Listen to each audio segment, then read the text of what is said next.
Hello and welcome to the Strange Tales podcast presented by me, your host Winston R. Douglas. We are a podcast that looks at weird and wonderful tales from history, true crime, conspiracies and much more. I will try to cover various topics from different eras. Hopefully we can take a journey through history together. If you are a first-time listener, please look back on our previous episodes. If you are a returning listener, thank you for your continual support. If you enjoy the podcast, please smash that gorgeous like button, and subscribe so that you will be notified to future shows. Also, if you could write a 5-star review, that would really help us get the word out, so other people can enjoy the podcast as well. You can follow me on Twitter, Facebook, and YouTube at Strange Tales Pod. Or you can message me at strangetalespod@gmail.com, with feedback or ideas on future shows. If you would like to support the podcast, you can do so through Patreon. Go to patreon.com/strangetalespod, where we have plans from as little as $3 a month, and you can opt out any time. Any help is much appreciated. This week we take a look into Project Blue Book, which was the code name for the systematic study of unidentified flying objects by the United States Air Force from March 1952 to its termination on December 17, 1969. The project, headquartered at Wright-Patterson Air Force Base, Ohio, was initially directed by Captain Edward J. Ruppelt and followed projects of a similar nature such as Project Sign, established in 1947, and Project Grudge in 1948. Project Blue Book had two goals, namely, to determine if UFOs were a threat to national security, and to scientifically analyze UFO-related data. Thousands of UFO reports were collected, analyzed, and filed. As a result of the Condon Report, which concluded that the study of UFOs was unlikely to yield major scientific discoveries, and a review of the report by the National Academy of Sciences, Project Blue Book was terminated in 1969. According to the National Reconnaissance Office, a number of the reports could be explained by flights of the formerly secret reconnaissance planes U-2 and A-12. 701 reports were classified as unexplained, even after stringent analysis. The UFO reports were archived and are available under the Freedom of Information Act, but names and other personal information of all witnesses have been redacted. Okay, let's get into today's strange tale. Public USAF UFO studies were first initiated under Project Sign at the end of 1947, following many widely publicized UFO reports. Project Sign was initiated specifically at the request of General Nathan Twining, Chief of the Air Force Materiel Command at Wright-Patterson Air Force Base. Wright-Patterson was also to be the home of Project Sign and all subsequent official USAF public investigations. Project Sign was officially inconclusive regarding the cause of the sightings. However, according to U.S. Air Force Captain Edward J.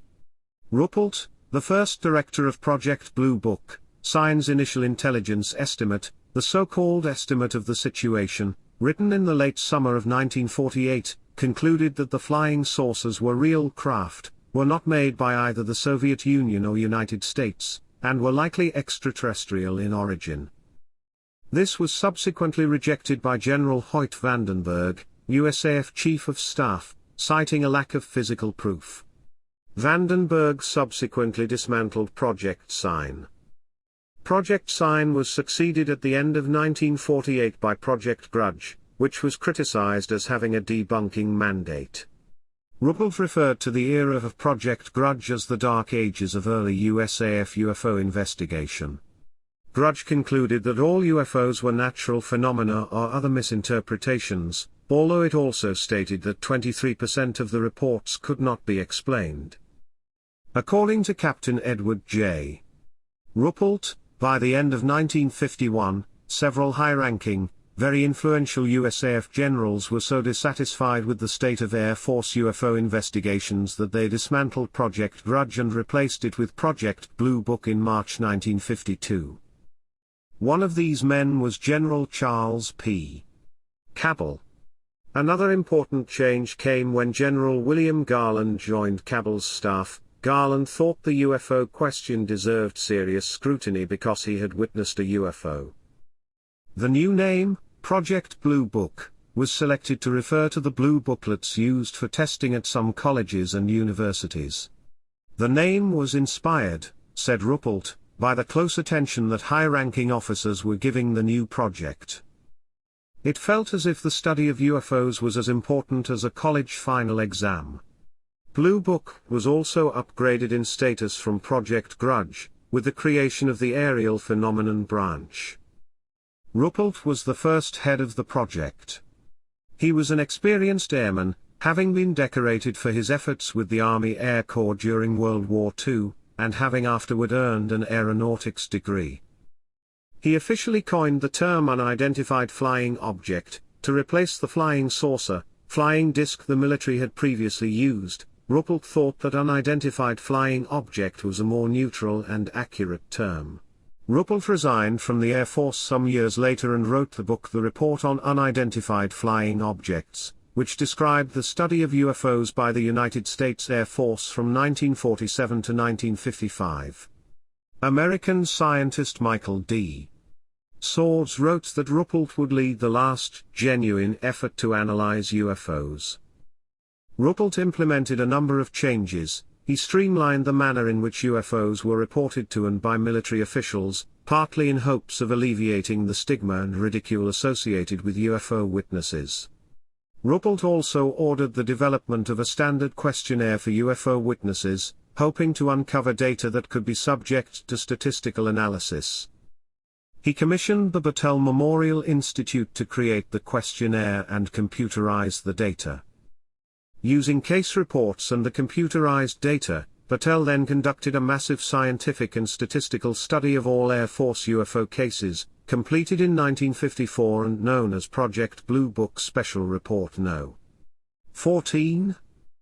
Knowing that factionalism had harmed the progress of Project Sign, Ruppelt did his best to avoid the kinds of open-ended speculation that had led to Sign's personnel being split among advocates and critics of the extraterrestrial hypothesis. As Michael Hall writes, Ruppelt not only took the job seriously but expected his staff to do so as well. If anyone under him either became too skeptical or too convinced of one particular theory, they soon found themselves off the project. In his book, Ruppelt reported that he fired 3 personnel very early in the project because they were either too pro or too con one hypothesis or another. Ruppelt sought the advice of many scientists and experts, and issued regular press releases along with classified monthly reports for military intelligence. Each U.S. Air Force base had a Blue Book officer to collect UFO reports and forward them to Ruppelt. During most of Ruppelt's tenure, he and his team were authorized to interview any and all military personnel who witnessed UFOs and were not required to follow the chain of command. This unprecedented authority underlined the seriousness of Blue Book's investigation. Under Ruppelt's direction, Blue Book investigated a number of well-known UFO cases, including the so-called Lubbock Lights, and a widely publicized 1952 radar/visual case over Washington, D.C. According to Jacques Vallée, Ruppelt started the trend, largely followed by later Blue Book investigations, of not giving serious consideration to numerous reports of UFO landings and/or interaction with purported UFO occupants. Astronomer Dr. J. Allen Hynek was the scientific consultant of the project. He had been with Projects Sign and Grudge. He worked for the project up to its termination and initially created the categorization which has been extended and is known today as Close Encounters. He was a pronounced skeptic when he started, but said that his feelings changed to a more wavering skepticism during the research, after encountering a minority of UFO reports he thought were unexplainable. Ruppelt left Blue Book in February 1953 for a temporary reassignment. He returned a few months later to find his staff reduced from more than 10 to 2 subordinates. Frustrated, Ruppelt suggested that an Air Defense Command unit, the 4602nd Air Intelligence Service Squadron, be charged with UFO investigations. In July 1952, after a build-up of hundreds of sightings over the previous few months, A series of radar detections coincident with visual sightings were observed near the National Airport in Washington, D.C. After much publicity, these sightings led the CIA to establish a panel of scientists headed by Dr. H.B. Robertson, a physicist of the California Institute of Technology, which included various physicists, meteorologists, and engineers, and one astronomer Hynek. The Robertson panel first met on January 14, 1953 in order to formulate a response to the overwhelming public interest in UFOs. Ruppelt, Hynek, and others presented the best evidence, including movie footage that had been collected by Blue Book. After spending 12 hours reviewing 6 years of data, the Robertson panel concluded that most UFO reports had prosaic explanations and that all could be explained with further investigation, which they deemed not worth the effort. In their final report, they stressed that low-grade, unverifiable UFO reports were overloading intelligence channels, with the risk of missing a genuine conventional threat to the US. Therefore, they recommended the Air Force to emphasize the subject of UFOs and embark on a debunking campaign to lessen public interest. They suggested debunkery through the mass media, including Walt Disney Productions, and using psychologists, astronomers, and celebrities to ridicule the phenomenon and put forward prosaic explanations. Furthermore, civilian UFO groups should be watched because of their potentially great influence on mass thinking. The apparent irresponsibility and the possible use of such groups for subversive purposes should be kept in mind. It is the conclusion of many researchers that the Robertson panel was recommending controlling public opinion through a program of official propaganda and spying. They also believe these recommendations helped shape Air Force policy regarding UFO study not only immediately afterward, but also into the present day. There is evidence that the panel's recommendations were being carried out at least 2 decades after its conclusions were issued. In December 1953, Joint Army-Navy-Air Force Regulation No. 146 made it a crime for military personnel to discuss classified UFO reports with unauthorized persons. Violators faced up to 2 years in prison and or fines of up to $10,000. As an immediate consequence of the Robertson panel recommendations, in February 1953, the Air Force issued Regulation 200-2, ordering Air Base officers to publicly discuss UFO incidents only if they were judged to have been solved, and to classify all the unsolved cases to keep them out of the public eye. The same month, investigative duties started to be taken on by the newly formed 4602nd Air Intelligence Squadron, AISS, of the Air Defense Command. The 4602nd IS was assigned the task of investigating only the most important UFO cases with intelligence or national security implications. These cases were deliberately siphoned away from Blue Book, leaving Blue Book to deal with the more trivial reports. General Nathan Twining, who started Project Sign in 1947, was now Air Force Chief of Staff. In August 1954, he was to further codify the responsibilities of the 4602nd IS by issuing an updated Air Force Regulation 200-2. In addition, UFOs were defined as any airborne object which by performance, aerodynamic characteristics, or unusual features, does not conform to any presently known aircraft or missile type, or which cannot be positively identified as a familiar object. Investigation of UFOs was stated to be for the purposes of national security and to ascertain technical aspects. AFR 202 again stated that Blue Book could discuss UFO cases with the media only if they were regarded as having a conventional explanation. If they were unidentified, the media was to be told only that the situation was being analyzed. Blue Book was also ordered to reduce the number of unidentified to a minimum. All this work was done secretly. The public face of Blue Book continued to be the official Air Force investigation of UFOs, but the reality was it had essentially been reduced to doing very few serious investigations and had become almost solely a public relations outfit with a debunking mandate. To cite one example, by the end of 1956, the number of cases listed as unsolved had dipped to barely 0.4%, from 20 to 30% only a few years earlier. Eventually, Ruppelt requested reassignment. At his departure in August 1953, his staff had been reduced from more than 10, precise numbers of personnel varied, to just 2 subordinates and himself. His temporary replacement was a non-commissioned officer. Most who succeeded him as Blue Book director exhibited either apathy or outright hostility to the subject of UFOs, or were hampered by a lack of funding and official support. UFO investigators often regard Ruppelt's brief tenure at Blue Book as the high-water mark of public Air Force investigations of UFOs, when UFO investigations were treated seriously and had support at high levels. Thereafter, Project Blue Book descended into a new dark ages, from which many UFO investigators argue it never emerged. However, Ruppelt later came to embrace the Blue Book perspective that there was nothing extraordinary about UFOs. He even labeled the subject a space age myth. In March 1954, Captain Charles Hardin was appointed the head of Blue Book. However, the 4602nd conducted most UFO investigations, and Hardin did not object. Ruppelt wrote that Hardin thinks that anyone who is even interested in UFOs is crazy. They bore him. In 1955, the Air Force decided that the goal of Blue Book should not be to investigate UFO reports but to minimize the number of unidentified UFO reports. By late 1956, the number of unidentified sightings had dropped from the 20 to 25% of the Ruppelt era to less than 1%. Captain George T. Gregory took over as Blue Book's director in 1956. Clark writes that Gregory led Blue Book in an even firmer anti-UFO direction than the apathetic Hardin.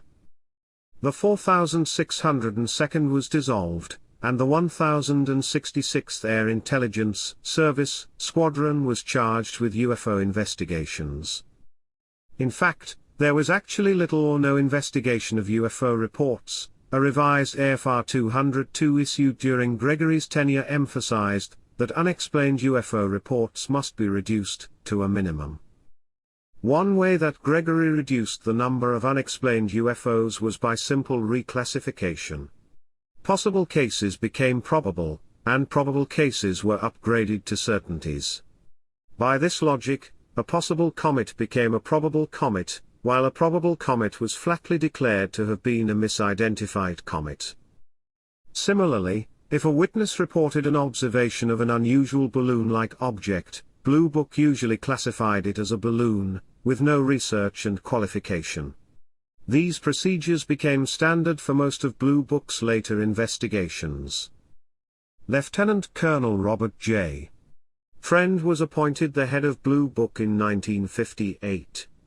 Friend made some attempts to reverse the direction Blue Book had taken since 1954. Clark writes that Friend's efforts to upgrade the files and catalog sightings according to various observed statistics were frustrated by a lack of funding and assistance. Heartened by Friend's efforts, Hynek organized the first of several meetings between Blue Book staffers and Attic personnel in 1959. Hynek suggested that some older UFO reports should be re-evaluated, with the ostensible aim of moving them from the unknown to the identified category. Hynek's plans came to naught. During Friend's tenure, Attic contemplated passing the oversight of Blue Book to another Air Force agency, but neither the Air Research and Development Center nor the Office of Information for the Secretary of the Air Force was interested. In 1960, there were U.S. congressional hearings regarding UFOs. Civilian UFO Research Group NICAP had publicly charged Blue Book with covering up UFO evidence and had also acquired a few allies in the U.S. Congress. Blue Book was investigated by the Congress and the CIA, with critics, most notably the civilian UFO group NICAP, asserting that Blue Book was lacking as a scientific study. In response, Attic added personnel and increased Blue Book's budget. This seemed to mollify some of Blue Book's critics, but it was only temporary. A few years later, the criticism would be even louder.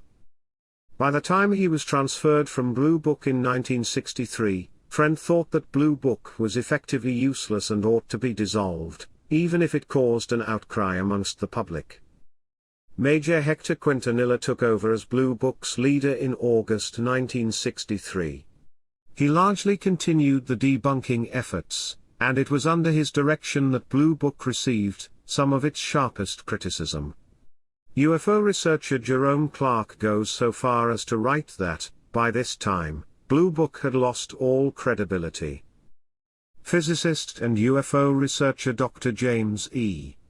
McDonald once flatly declared that Quintanilla was not competent from either a scientific or an investigative perspective, although he also stressed that Quintanilla shouldn't be held accountable for it, as he was chosen for his position by a superior officer, and was following orders in directing Blue Book. Blue Book's explanations of UFO reports were not universally accepted, however, and critics, including some scientists, suggested that Project Blue Book performed questionable research or, worse, was perpetrating cover-up. This criticism grew especially strong and widespread in the 1960s. Take, for example, the many mostly nighttime UFO reports from the Midwestern and Southeastern United States in the summer of 1965, witnesses in Texas reported multicolored lights and large aerial objects shaped like eggs or diamonds. The Oklahoma Highway Patrol reported that Tinker Air Force Base had tracked up to 4 UFOs simultaneously, and that several of them had descended very rapidly, from about 22,000 feet to about 4,000 feet in just a few seconds, an action well beyond the capabilities of conventional aircraft of the era.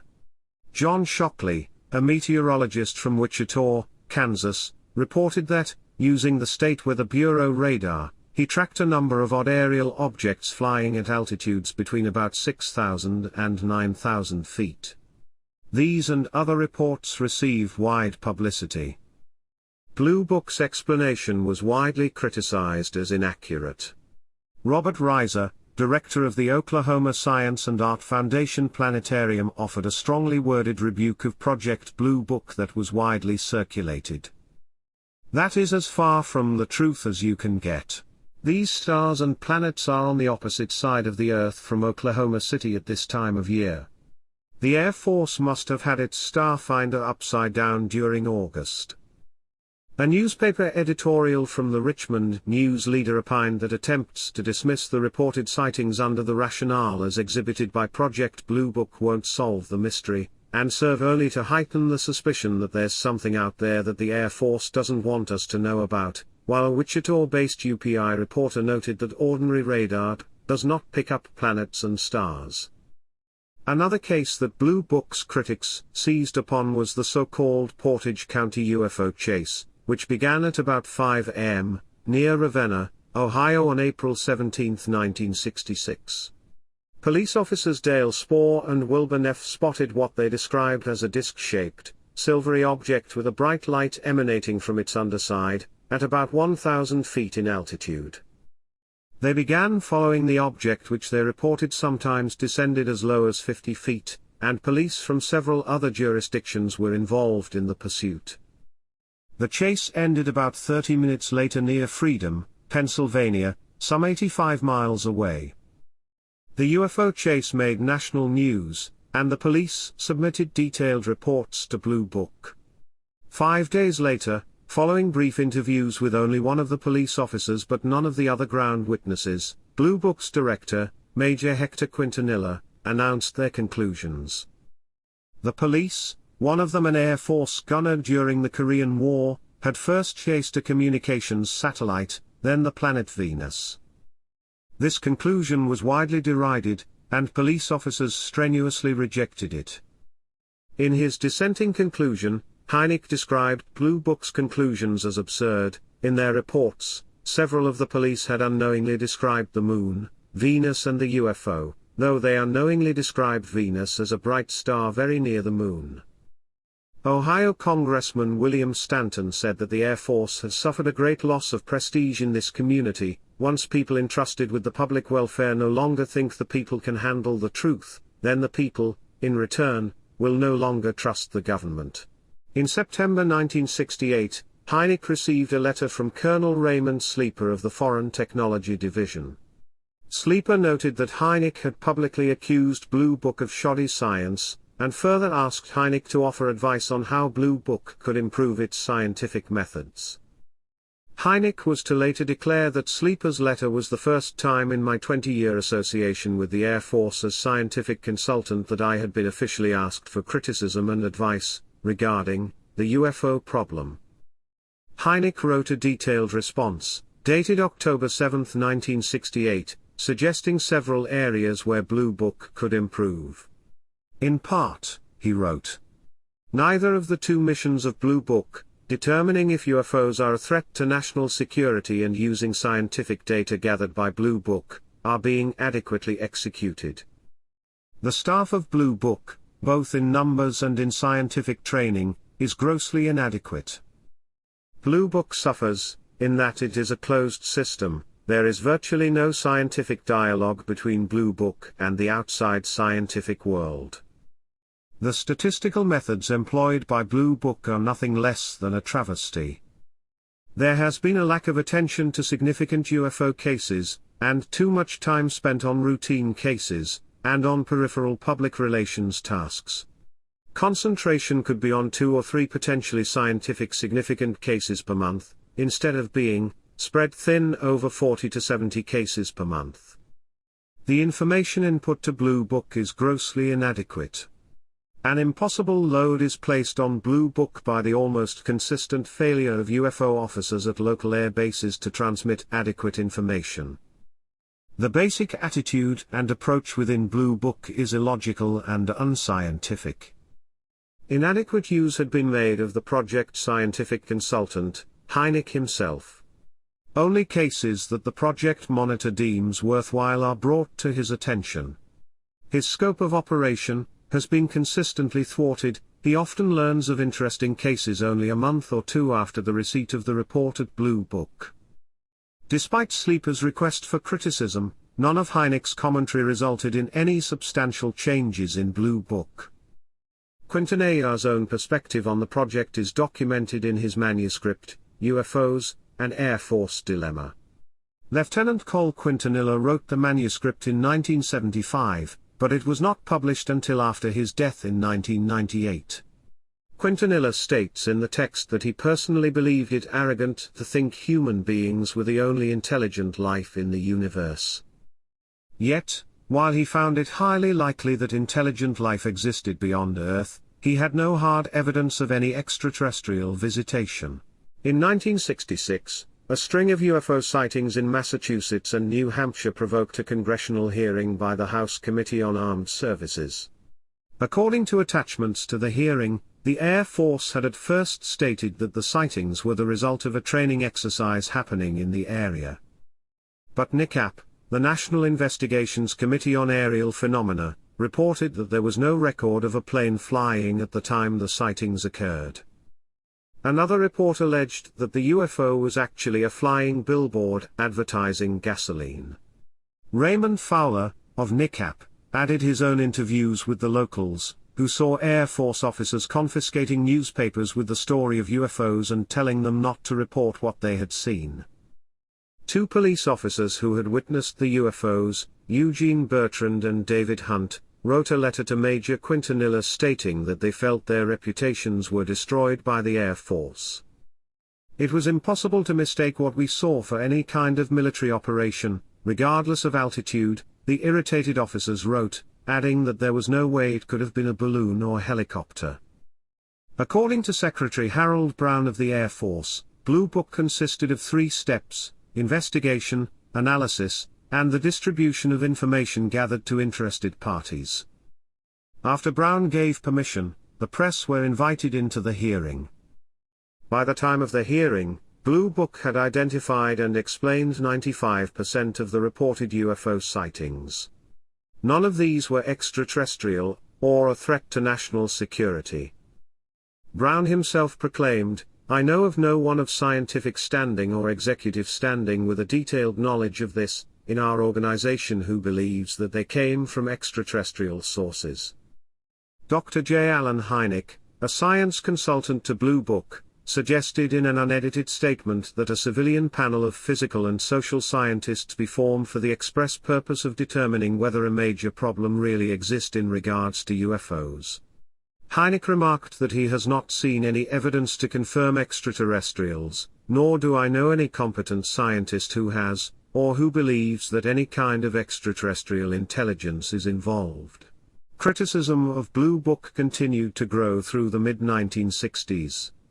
NICAP's membership ballooned to about 15,000, and the group charged the U.S. government with a cover-up of UFO evidence.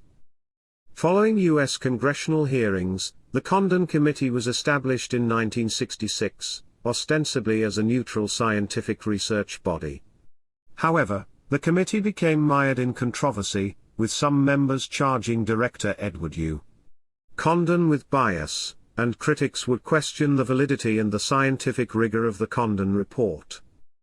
In the end, the Condon Committee suggested that there was nothing extraordinary about UFOs, and while it left a minority of cases unexplained, the report also argued that further research would not be likely to yield significant results. In response to the Condon Committee's conclusions, Secretary of the Air Force Robert C. Seamans Jr. announced that Blue Book would soon be closed because further funding cannot be justified either on the grounds of national security or in the interest of science. The last publicly acknowledged day of Blue Book operations was December 17, 1969.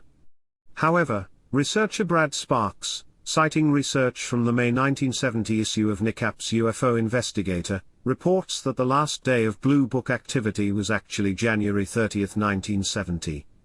According to Sparks, Air Force officials wanted to keep the Air Force's reaction to the UFO problem from overlapping into a fourth decade, and thus altered the date of Blue Book's closure in official files. Blue Book's files were sent to the Air Force archives at Maxwell Air Force Base in Alabama.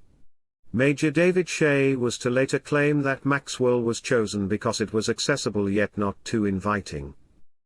Ultimately, Project Blue Book stated that UFO sightings were generated as a result of a mild form of mass hysteria. Individuals who fabricate such reports to perpetrate a hoax or seek publicity.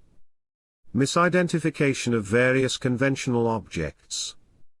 In April 2003, the USAF publicly indicated that there were no immediate plans to re-establish any official government UFO study programs. However, in December 2017 it was disclosed that a new secret UFO study titled the Advanced Aviation Threat Identification Program, ARTIP, was funded at over $20 million a year from 2007 to 2012. From 1947 to 1969, the Air Force investigated unidentified flying objects under Project Blue Book. The project, headquartered at Wright-Patterson Air Force Base, Ohio, was terminated on December 17, 1969. Of a total of 12,618 sightings reported to Project Blue Book, 701 remained unidentified. The decision to discontinue UFO investigations was based on an evaluation of a report prepared by the University of Colorado entitled, Scientific Study of Unidentified Flying Objects, a review of the University of Colorado's report by the National Academy of Sciences, previous UFO studies and Air Force experience investigating UFO reports during 1940 to 1969. As a result of these investigations, studies and experience gained from investigating UFO reports, since 1948, the conclusions of Project Blue Book were: no UFO reported, investigated, and evaluated by the Air Force has ever given any indication of threat to our national security. There has been no evidence submitted to or discovered by the Air Force that sightings categorized as unidentified represent technological developments or principles beyond the range of present-day scientific knowledge. There has been no evidence indicating the sightings categorized as unidentified are extraterrestrial vehicles. With the termination of Project Blue Book, the Air Force regulation establishing and controlling the program for investigating and analyzing UFOs was rescinded. Documentation regarding the former Blue Book investigation was permanently transferred to the modern military branch, National Archives and Records Service, and is available for public review and analysis. Since the termination of Project Blue Book, nothing has occurred that would support a resumption of UFO investigations by the Air Force. There are a number of universities and professional scientific organizations that have considered UFO phenomena during periodic meetings and seminars. A list of private organizations interested in aerial phenomena may be found in Encyclopedia of Associations, published by Gale Research. Interest in and timely review of UFO reports by private groups ensures that sound evidence is not overlooked by the scientific community. Persons wishing to report UFO sightings should be advised to contact local law enforcement agencies. An Air Force memorandum dated October 20, 1969, and signed by Brigadier General Carroll H. Rip Bolander states that even after Blue Book was dissolved, that reports of UFOs would still continue to be handled through the standard Air Force procedure designed for this purpose. Furthermore, wrote Bolander, reports of unidentified flying objects which could affect national security are not part of the Blue Book system. To date, these other investigation channels, agencies or groups, and Bolander's involvement therein, are unknown. Upon drafting the memo, Bolander, who assumed his generalship in 1965, had recently completed a detached tour as program manager for Lunar Excursion Module operations in the Apollo program, likely reporting to fellow detached Air Force officer Samuel C. Phillips. He would continue to serve in this position and rank until he retired from the Air Force in 1972. Additionally, Blum reports that Freedom of Information Act requests show that the U.S. Air Force has continued to catalog and track UFO sightings, particularly a series of dozens of UFO encounters from the late 1960s to the mid-1970s that occurred at U.S. military facilities with nuclear weapons. Blum writes that some of these official documents depart drastically from the normally dry and bureaucratic wording of government paperwork, making obvious the sense of terror that these UFO incidents inspired in many U.S. AF personnel. In late December 1951, Ruppelt met with members of the Battelle Memorial Institute, a think tank based in Columbus, Ohio. Ruppelt wanted their experts to assist them in making the Air Force UFO study more scientific. It was the Battelle Institute that devised the standardized reporting form. Starting in late March 1952, the Institute started analyzing existing sighting reports and encoding about 30 report characteristics onto IBM punched cards for computer analysis. Project Blue Book Special Report No. 14 was their massive statistical analysis of Blue Book cases to date, some 3,200 by the time the report was completed in 1954, after Ruppelt had left Blue Book. Even today, it represents the largest such study ever undertaken. Battelle employed 4 scientific analysts, who sought to divide cases into knowns, unknowns, and a third category of insufficient information. They also broke down knowns and unknowns into 4 categories of quality, from excellent to poor. E.g., cases deemed excellent might typically involve experienced witnesses such as airline pilots or trained military personnel, multiple witnesses, corroborating evidence such as radar contact or photographs, etc. In order for a case to be deemed a known, only 2 analysts had to independently agree on a solution. However, for a case to be called an unknown, all 4 analysts had to agree. Thus the criterion for an unknown was quite stringent. In addition, sightings were broken down into 6 different characteristics: color, number, duration of observation, brightness, shape, and speed, and then these characteristics were compared between knowns and unknowns to see if there was a statistically significant difference. The main results of the statistical analysis were: about 69% of the cases were judged known or identified, 38% were considered conclusively identified while 31% were still doubtfully explained, about 9% fell into insufficient information. About 22% were deemed unknown, down from the earlier 28% value of the Air Force studies. In the known category, 86% of the knowns were aircraft, balloons, or had astronomical explanations. Only 1.5% of all cases were judged to be psychological or crackpot cases. A miscellaneous category comprised 8% of all cases and included possible hoaxes. The higher the quality of the case, the more likely it was to be classified unknown. 35% of the excellent cases were deemed unknowns, as opposed to only 18% of the poorest cases. Despite this, the summary section of the Battelle Institute's final report declared it was highly improbable that any of the reports of unidentified aerial objects represent observations of technological developments outside the range of present-day knowledge. A number of researchers, including Dr. Bruce Maccabee, who extensively reviewed the data, have noted that the conclusions of the analysts were usually at odds with their own statistical results, displayed in 240 charts, tables, graphs and maps.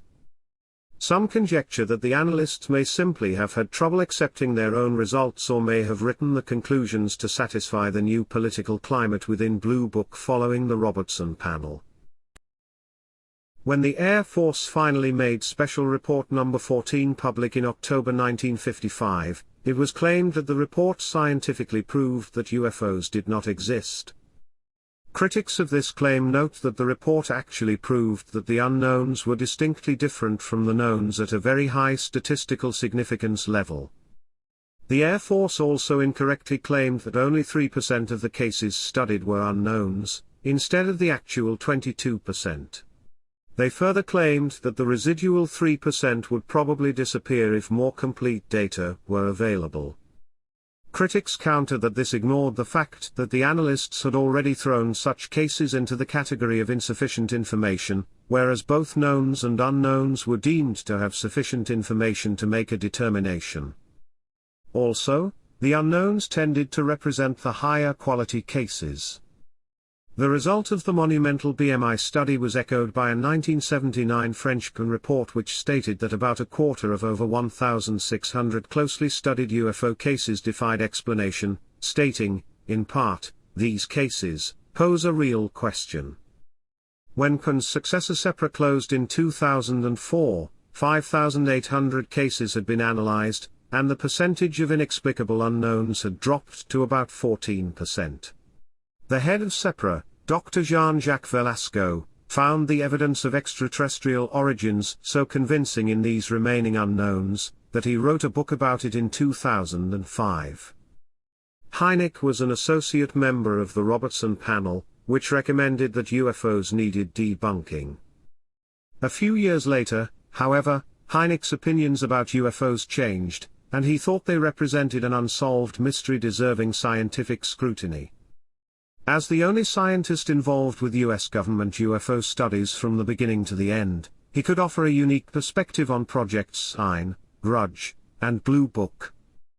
After what he described as a promising beginning with a potential for scientific research, Hynek grew increasingly disenchanted with Blue Book during his tenure with the project, leveling accusations of indifference, incompetence, and of shoddy research on the part of Air Force personnel. Hynek notes that during its existence, critics dubbed Blue Book the Society for the Explanation of the Uninvestigated. Blue Book was headed by Ruppelt, then Captain Hardin, Captain Gregory, Major Friend, and finally Major Hector Quintanilla. Hynek had kind words only for Ruppelt and Friend. Of Ruppelt, he wrote, "In my contacts with him I found him to be honest and seriously puzzled about the whole phenomenon. Of Friend, he wrote, of all the officers I worked with in Blue Book, Colonel Friend earned my respect. Whatever private views he may have held, he was a total and practical realist, and sitting where he could see the scoreboard, he recognized the limitations of his office but conducted himself with dignity, and a total lack of the bombast that characterized several of the other Blue Book heads. He held Quintanilla in especially low regard. Quintanilla's method was simple: disregard any evidence that was counter to his hypothesis." Hynek wrote that during Air Force Major Hector Quintanilla's tenure as Blue Book's director, the flag of the utter nonsense school was flying at its highest on the mark. Thank you all so much for listening. I really hope that you enjoyed today's strange tale. If you did, please smash that gorgeous like button, and subscribe so that you will be notified to future shows. Also, if you could write a 5-star review, that would really help us get the word out, so other people can enjoy the podcast as well. You can follow me on Twitter, Facebook, and YouTube at Strange Tales Pod. Or you can message me at strangetalespod@gmail.com, with feedback or ideas on future shows.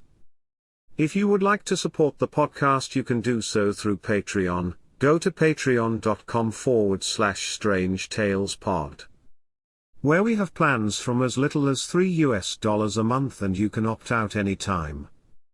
Any help is much appreciated. This is me, your host Winston R. Douglas, signing out for now. Thanks again, hope to see you again soon.